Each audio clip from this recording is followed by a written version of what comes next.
States of America and to the republic for which it stands, one nation, under God, indivisible, with liberty and justice for all. All right, we have Patrick Maynard, who's Director of Emergency Services. We've got Supervisor Long's office, but Manuel Manjares representing that office. We have from the Fire Department Station 28, we have Captain Weston Valdez, and Chief Long. And that's our first, and then and then Eduardo Lalo Maligan. There he is. Looking right at him. If you guys could have a seat in these chairs.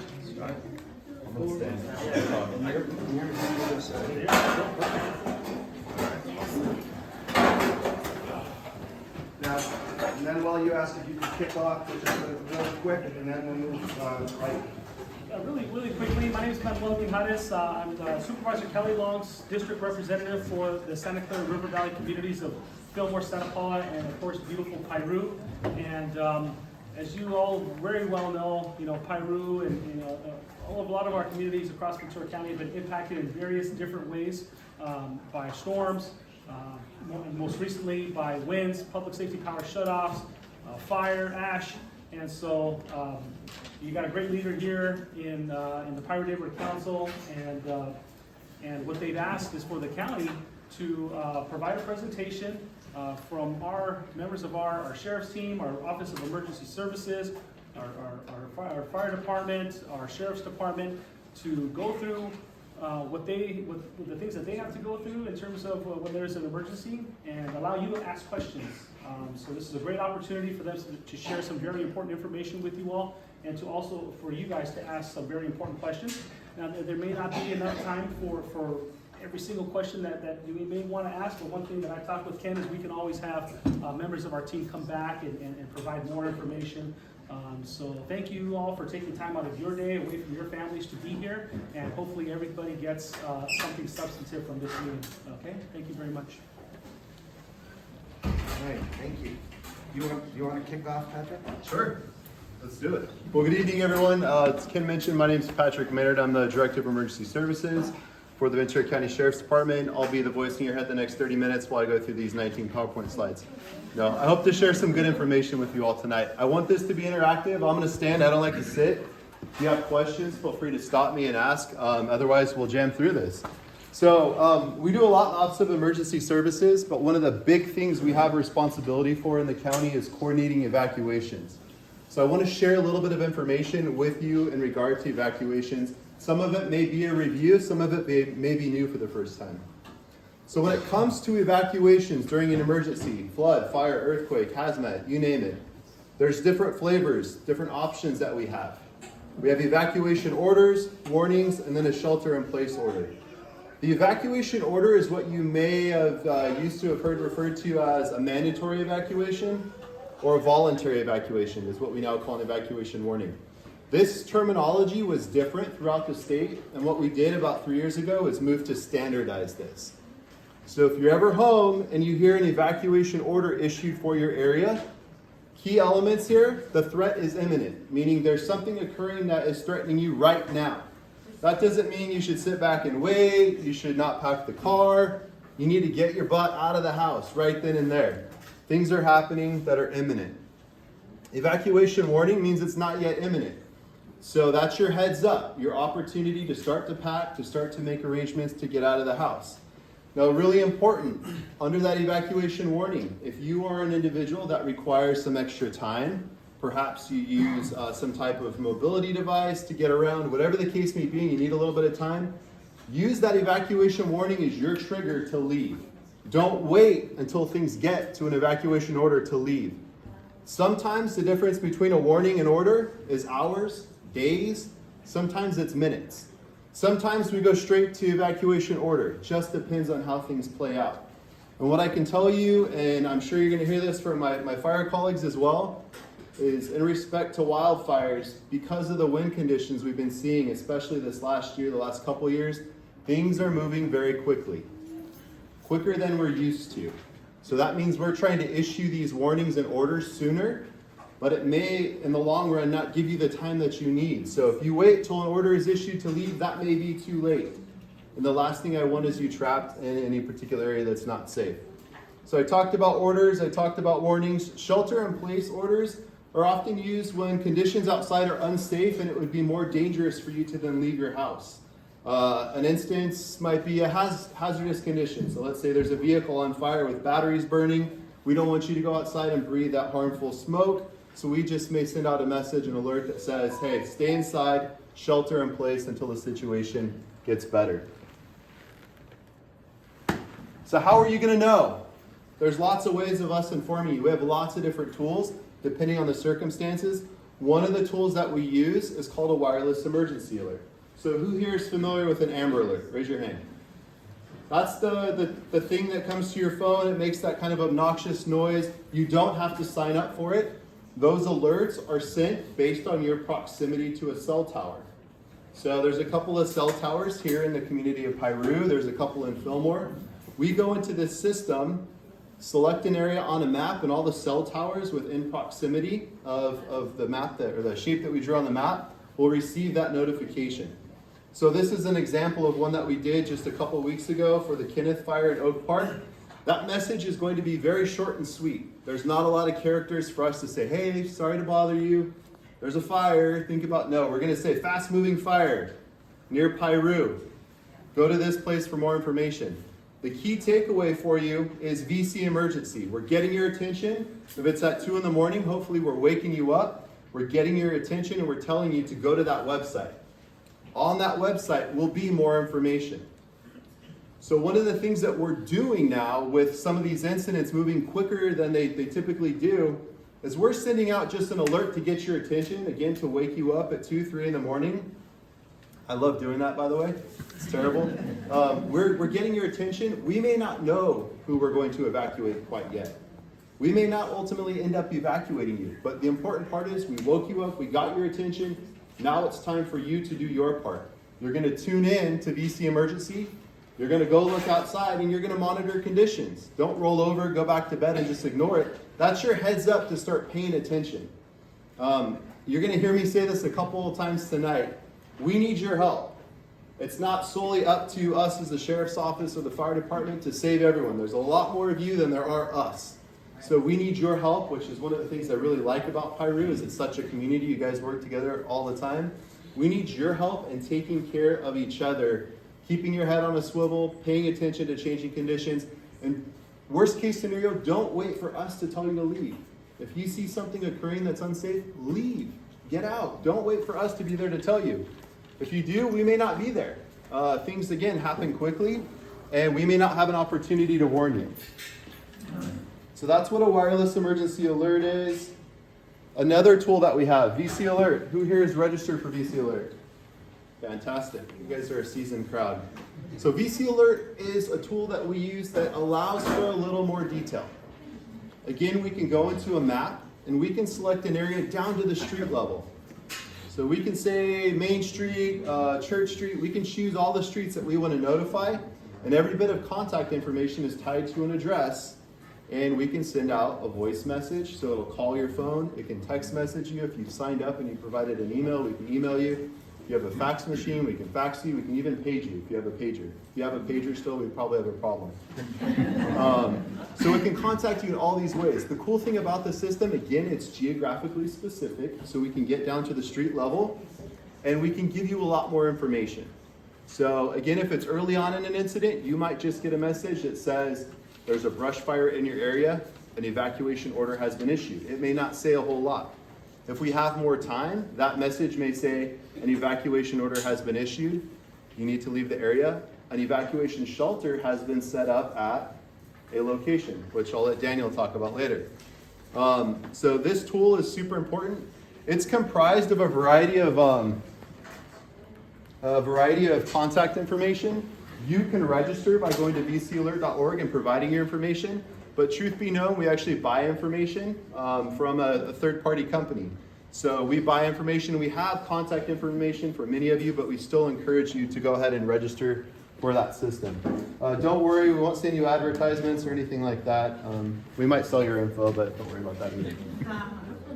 I mentioned this earlier, VC Emergency. This website is always updated in the same proximity of time as when we send out an evacuation order. So I will never instruct my team to send out an evacuation order or warning without updating this website. And I will tell you, we regularly train our team. We get them all together in a room and we train on, hey, here's the scenario. Update the website, get the alert out, get the information out as quickly as possible. And their goal is to do that in under 15 minutes. That seems like an eternity. It's actually pretty quick. It takes Gene about 15 minutes to get his turnouts on still. So I still have a page or two. it's a Minotaur. We'll let you slide. Yeah, so we strive to get this website updated as quickly as possible. Now, I will tell you, if you're outside of an evacuation area, you can always go to this website and find out information. So little PS action out in Piru, right? Hate it. We're doing a lot about it. We're trying to fix that. During those PS incidents, you can go to this website and find out any information that SCE provides us, if they provide it. So a lot of good information there. On that website, there's a dashboard. And this dashboard works on your phone. It's all mobile friendly. Any areas that are under evacuation, you can tap on and it's going to zoom right to the map of what's under evacuation. So again, picture yourself. You're sleeping, it's 2:30 in the morning, your phone goes off with a wireless emergency alert. You see, oh shoot, something's going on. You click the link, takes you to our website, boom. You go to this dashboard and right away you can see where the evacuation orders and warnings are. If you're not sure how to look at this map and you can't zoom in and find your house, you can click these little arrows. You can type in your address, it'll drop a pin and it'll show you where you are, if you're within that area or outside of it. Again, this is all on our website. We will never send out an evacuation order or warning without having this updated. We do it in a matter of minutes. So go here. This is your source for information. A few other ways we'll notify you. If we have time, if there's an opportunity to, our deputies might go through your neighborhood and use their PA system and say, there's something going on, leave the area. They may use what's called a high-low siren. That's an alternating high-low tone where they drive through the neighborhood, again, to get your attention and let you know that you need to evacuate. And if time permits, a deputy may actually come and knock on your door. But as I alluded to earlier, we're seeing a lot of fast-moving incidents. I don't want you to wait for Deputy Cesare to come to your door and knock and say, hey, it's time to leave, because it may be too late. Deputy Cesare may never show up. And I can tell you, it frustrates me a ton to hear that, well, I didn't get an evacuation order. I didn't get a call, so I didn't know to leave. You have responsibility in this as much as we do. Something's going on, pay attention. Look outside. Talk to your neighbors. Stay informed. Again, don't wait for us to tell you to leave. If it's unsafe, leave. Some things that might impact the timing in which we share this information with you. Like you, we may not know what's going on. We get the same dispatch notifications that Chief Fong does. As soon as Chief Fong's en route, we're listening. We're probably en route to the incident as well. We're listening to radio traffic. We're looking at camera feeds. But it takes us a little while to establish situational awareness. So if I go back to the mountain fire on November 6th, that was off Balcom Canyon. We could see a huge head of smoke. Everyone's en route, but it was out quite a ways. It's going to take a while to get people on scene, figure out where that fire is headed. It's going to take some time for us to establish that situational awareness to then be able to do all the evacuations. So understand that's not going to be an instantaneous process. But if you've lived in the area and you see that smoke, you know the fire burns that same direction every time. That's your cue, right? Again, don't wait for us. Pay attention to what's going on and start to pack up and consider leaving if you're seeing something that doesn't look good. Coordination, there's a ton of coordination. It's going on behind the scenes, pretty much from time of dispatch. So once that first call comes in, we're talking to the fire department. I'm texting whoever the area captain or commander is. So I'm talking to Lalo when we had some of our recent fires. Hey, there's a fire in that area. Heads up, head out that way. We're talking right away. That coordination can lead to some timing issues depending on what's going on. If somebody's not answering, if I can't get out on the cell phone for some reason, there's a number of factors that play into that. And then lastly, technology. I said we're pretty quick at it, but it does take a few minutes to get the website updated and get information out. So as much as I would like to say fire, evacuate, we all know it doesn't work that way. So important, take charge of your own safety. Conditions change quickly, and they've been changing really quickly. Stay informed, and then take action. Leave early, don't wait, especially in Piru. We saw what happened during the flooding in 2023, right? Now, many of you did just fine, and you stayed back and you did your thing. Ideally though, if we're gonna be trapped by a fire long-term in Piru, it's not really where we wanna be, especially if you live in the interface areas right up against the hillsides. Take action early to evacuate. Don't wait for that official notification, especially if you have knowledge of what's happened in the past and what the potential is. Who has this app? We all need to talk outside. It's really bad. Yeah. So the Watch Duty app, it's a great app. I bet you everyone up here has Watch Duty, right? Even public safety. Watch Duty's great. But would it shock you if I told you that the people putting this information in aren't even local? Often they're not even in the state. Sometimes they're not even in this country. It's scary, right? So this is a great app. The people that are reporting into it though, they're listening to radio traffic that streams to the internet. So they're listening to the radio feeds as Chief Long is going on scene and giving his on-scene report. Ventura Battalion, what are you? 15. Battalion 15's on scene. I have 1 acre fire, fast rate of spread, blah, blah, blah. Boom. The person on the other end's typing that in, bloop, update. So they're transcribing what Gene just said. Now we hope they get it right, and they usually do, but they don't always. My point being, this is an official source of information, especially those situational updates. Now they are good about linking to our website. They do that. So as we get information posted, they will do that. But why I bring this up is we have seen on multiple occasions, not just this, but people on Twitter or X, VC Scanner, if anyone follows that individual, they're doing what I just described. They're transcribing information, they're posting it, and they've gotten it wrong. And just last week, I talked to residents in Oak Park about this. They experienced that. Residents were following VC Scanner, unofficial source of information. VC Scanner confused, we're using Oak Park High School as a staging area for fire resources as, hey, there's a shelter at Oak Park High School. All the residents showed up there during the Woolsey fire. There was no shelter there. That was under an evacuation order. Get the heck out. They were following the wrong place for information. So again, this is a cool app. Just know that the people contributing the information, they're not us. They link to our website for a reason, but be mindful that what you see on here, especially some of the commentary, may not always be spot on. Your official source of information is on dcemergency.com. Mentioned this earlier. I always want to make sure I mention this a lot. People with access and functional needs, use the evacuation warning as your opportunity to leave. Please don't wait. One of the questions we get quite often is, I'm at home by myself and I don't drive. Or I'm at home and I'm in a wheelchair. Who's going to evacuate me? Who's going to evacuate me when I'm home alone? And I'll tell you, the fire department, the sheriff's department, we're going to do our best to help every single person. But one of my biggest fears is during one of these fast-moving incidents, someone doesn't get out. Someone doesn't get out, and I thought that was actually going to be the case during the mountain fire. I think we all had that feeling, like this happened so quickly, someone's not going to get out. Thankfully, everyone got out. Some really heroic action by a lot of people. But that may not always be the case. So your responsibility is to plan ahead. If you don't have a car, if you're in a wheelchair, if you use a walker, if you have family in that situation, your planning starts before the incident. You need to make friends with your neighbors. You need to talk to your family, your friends. If there's an emergency, I'm going to need your help. Will you give me a ride? Daniel will always give me a ride most of the time. You need to make friends with your neighbors. I know it's a little uncomfortable. You may not always go ask your neighbor for a ride, but in these cases, you need to make those plans in advance because there may be a possibility in a fast-moving incident that the fire department and the sheriff's department can't be there to help you. Now, as an option of last resort, you've done your planning, you've done everything. The stars are just not aligned in your favor that day. We have a fire and you're stuck in your house, call 911. And we'll do our best to get somebody to your house to help you out. Again, that is an option of last resort though. And in these fast-moving incidents, especially when there's multiple responses going on in the county, things like we saw in LA County, you have the Eaton fire going and the Palisades fire going at the same time, resources are spread thin, this becomes a challenge. And that's when you see deaths occur. And that's what we don't want to happen. So do your part.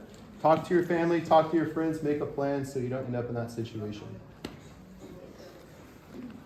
Goes without saying, there's only a couple ways in and out of Piru, right? If the 126 gets impacted, well, we're here, we're stuck. And that goes for us as well. So one of the things that, we experienced during the flooding in last year and the year before, I guess 2023 mostly, but some in 24, Piru can get cut off. We know that. So one of the things we're trying to do is pre-stage more resources. Now the fire department has a lot more money than us and a lot more resources, so they send a lot more people out to Piru. But we've made it a point now to try to get additional law enforcement personnel out here as well. Again, we don't have an infinite number of resources, so we kind of got to triage the entire county. All that being said, be mindful of your potential to get trapped out here. So if you require food, medicine, all those types of things, consider taking those things and leaving, or just being prepared to be isolated out here for a while. That is a possibility. You all know that if you've lived here at any point in time. Again, I have no magic wand, and if I did, it'd be broken in half by now. If I had a way to fix that, it is what it is. That's the risk that we take by living out here. Again, do your part to monitor conditions, and if things start to get hairy, leave early. So I'll leave you with this. This is our little token for things. I've got some brochures and stuff up here, but again, stay informed, which is, what's our website? vcemergency.com. Make a plan. Again, talk to your family, your friends. Put together a disaster kit and do what you're doing tonight. Get involved. Do something to help. We need your help. We can't do it without your help. Any questions, or do you want to hold questions till the end? No? All right. That's me.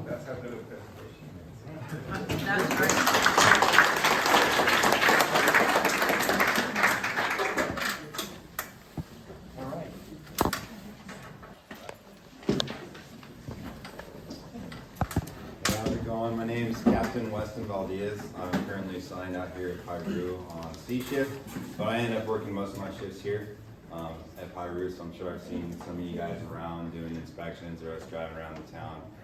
Feel free to come say hi. I like to meet you guys all face to face if possible.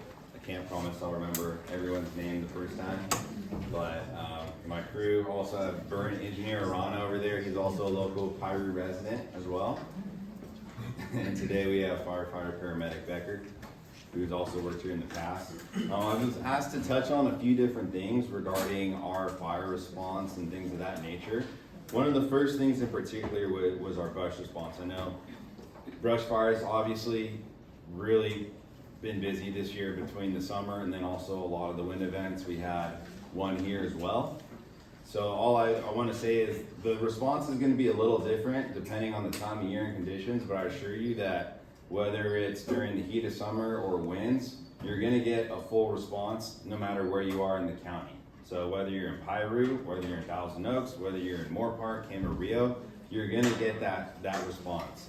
The only difference is, right, is there's obviously a time lag. We're on the outskirts here at Piru when you look at the whole county. So that response consists of as much as initially 11 engines, 2 copters, 2 fixed wings, 4 crews during upstaffing, 4 more crews from different resources, as well as multiple chief officers. And we also get full LPF response during certain times or depending on where the fire is. I'm sure a lot of you remember the Felicia fire. So just to kind of put your guys' mind at ease, for myself going in, I was here for that, but a lot of us, all of our officers, captains are all trained. If you think you might need something, order it, especially early. We were driving maybe 2 minutes and saw a big header of smoke, instantly started second alarm, Forest Service, multiple air units or fixed aircraft at the same time. So by the time we even got there, there was already a big resource order coming because we're anticipating that. So we're not just waiting to get there and then you're going to be behind the ball. It's very similar to evacuations. If we think we might need to do evacuations, we will. And a big thing with that relating to fire is that's not only for your safety, but that's also for ours. When we say evacuate, I mean, I'm sure some of you guys saw a video during, I believe it was the Palisades was a big one, where they actually had people who maybe weren't following that and they were still going up, try to come down, and all the cars got stuck to a point where I think they were using bulldozers to get them out of the way. So that's one of the things we want to avoid, because we want to save people's property as much as we can, right? That's our job. But more importantly than property is the life safety aspect. And we can't do that, and we can't do it safely without your help. That also goes along FHRP. I'm sure you guys are very familiar with that program, or weed abatement, right? Weed clearance. So just to give you guys some, touching on another thing that I was asked to go over is structure protection and determining factor. We don't take any decision lightly, but you do have to realize when there's a big brush fire, fast moving winds, there may be one engine for 10, 20 houses. So at that point, our priority is making sure, number one, everyone's out if it hasn't already been evacuated or there are reports of people there. But it's also doing a size up for ourselves of where can we do the most good with our limited resources. We don't want to put a couple engines on houses that we know they might be impacted to the point where we can't even be there safely. So I assure you that no matter where you live in the area, we're gonna do our best effort, and we're gonna make every effort to use our experience and our judgment to protect your homes, but more importantly, protect you. And that's where it comes following those warnings and orders and making sure we're all in line. Good weed abatement. I'm sure you guys feel better if you hear of a fire and you look around your house and you see 300 feet of clearance, right? I mean, that's not the standard, that's more than the standard, but it's always better to do more, right? It's only gonna help you. One of the other things too is regarding some of those examples. I know we had the Felicia up here. Luckily that was in an area that's pretty far away from most homes, not all. There were some structures possibly, but remedied pretty quickly in terms of threatened. But the mountain fire is an example of, I think, personally myself, when I was watching the news, you look and you say, how can everyone get out? Because there's such tight quarters between not only the Somas area, but then when you got to the area of Camarillo Heights, right, it's very tight.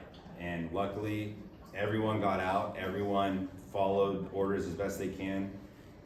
On our dispatch, when you're listening and looking, you constantly saw requests for evacuation every 2 or 3 minutes, if not even more. So at the same time, while our department was not only trying to set up to put out the fires, they were making sure that they were getting into homes and carrying people out if needed.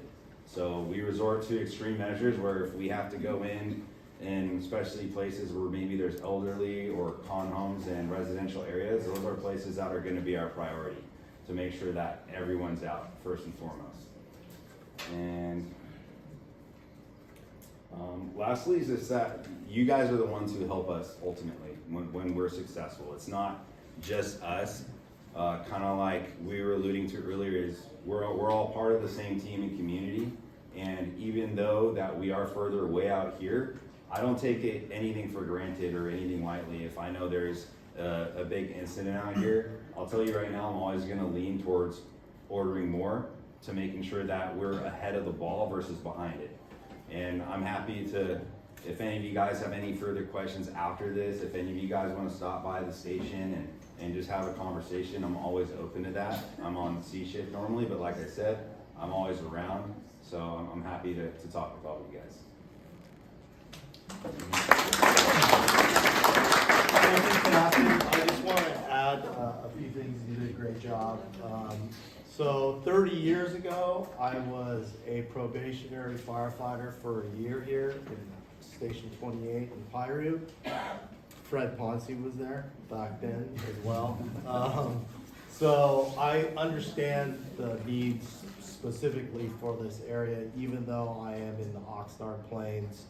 My area encompasses 126 corridor all the way to the I-5, all the way out through the Oxnard Plains to San Nicolas Island, which is 70 nautical miles offshore.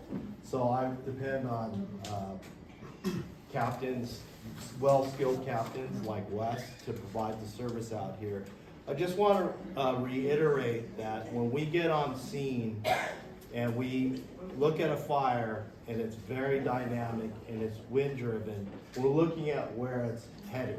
So we can see following it where it's going, and so we could set up units to receive it. There's a different tactic, firefighter following and receiving the fire. And all this information is translated to Patrick and Lalo right here. They're right there at the ICP with me when they can. If they're en route, I will get a phone call. I'll get a phone call to the area of impact to set up the box, we call it, where the fire currently is, where we anticipate the fire going. Also here in the city of, or the town of Piru, and all the surrounding area is typically what we call state responsibility area, SRA, which is CAL FIRE's agency. We are a CAL FIRE contract county, so when we ask for things, they're coming, especially aerial assets. Air tankers, fixed wing, air attack, they're all here within 20 minutes of that phone call. But the majority of them are here. However, the limitation on air tankers is right around 30 miles, 40 miles an hour wind. Their effectiveness and the danger component of them flying really low is a factor. So there's a module up there flying at 5,000 AGL above ground level that supervises the whole helicopter and air tankers. And if he deems it too dangerous for the air tankers to drop, they won't drop. So as Patrick said, the winds are very fierce. Just as a stat, 14 out of the 20 largest, most destructive fires have happened in California in the last 10 years. Ventura County has hosted 2 of those, the Wolseley and the Thomas fire. So we're no stranger to wind-driven fires.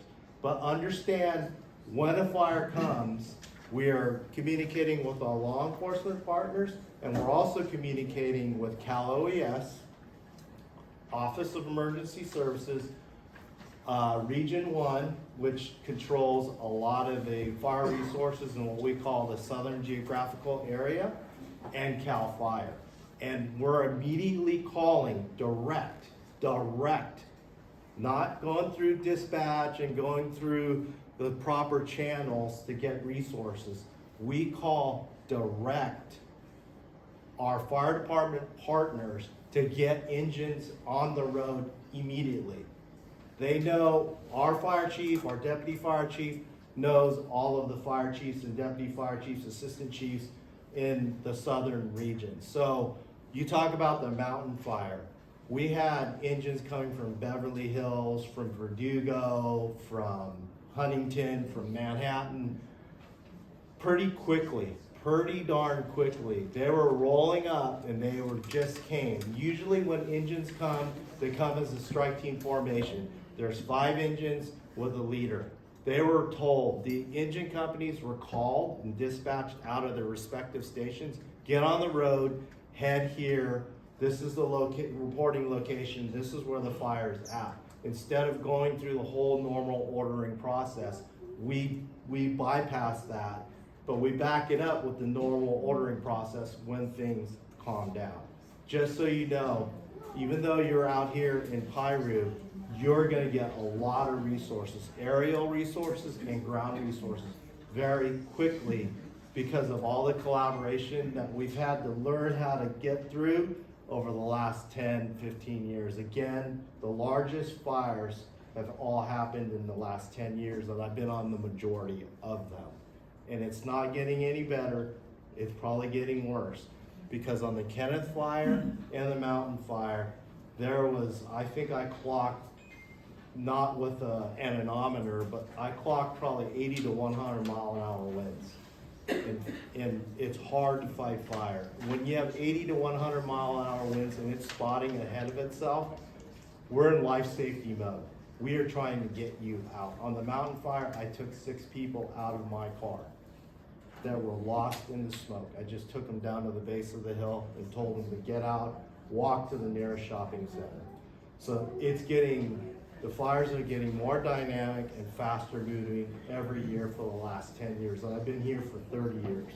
The last 10 years have been truly impactful and dynamic. So thank you for your attention.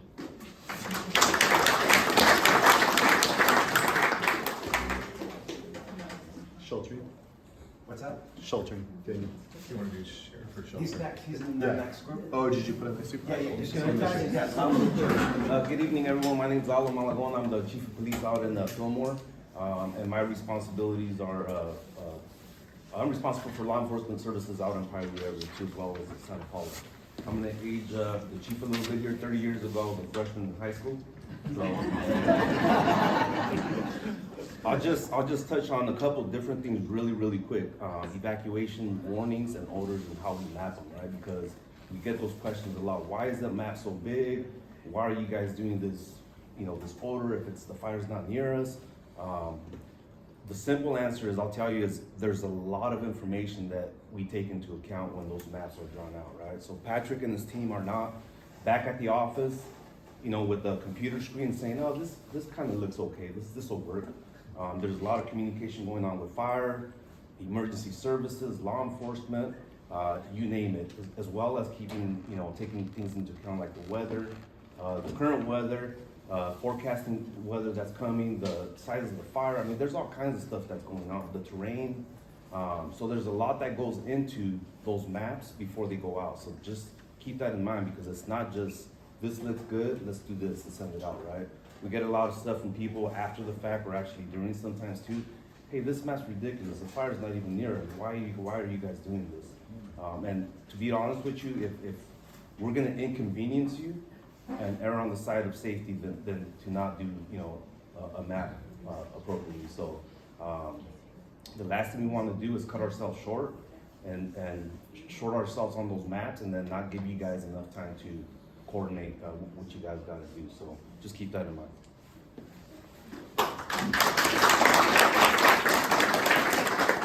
All right, thank you. Do we have questions? So we're gonna move, we have two more groups that are gonna come up, and we can ask questions. Yes? Juana, sorry.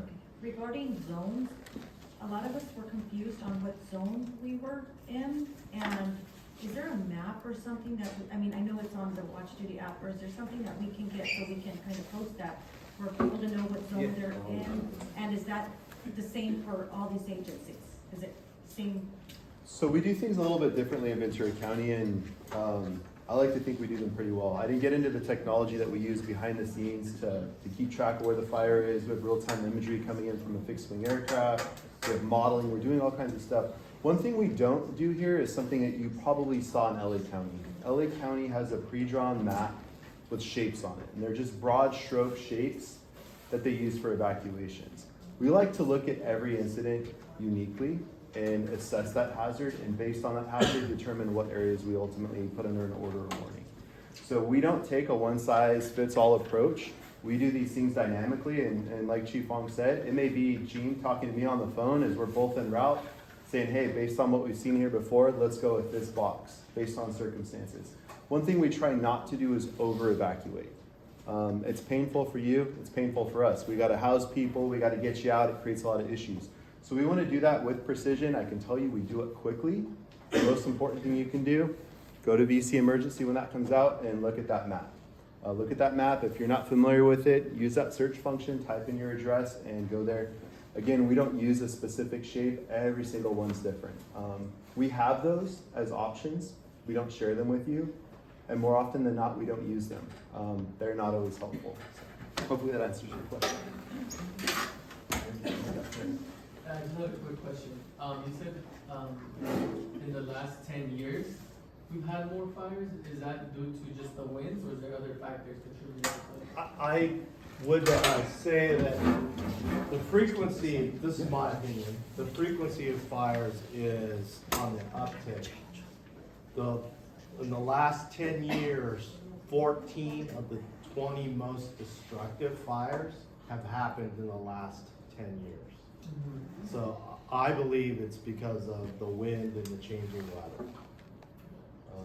I haven't faced as many, like on the Thomas fire, the NOAA, the local weather service, the National Weather Service, called that the longest duration wind event, Northeast Santa Ana wind event in California history.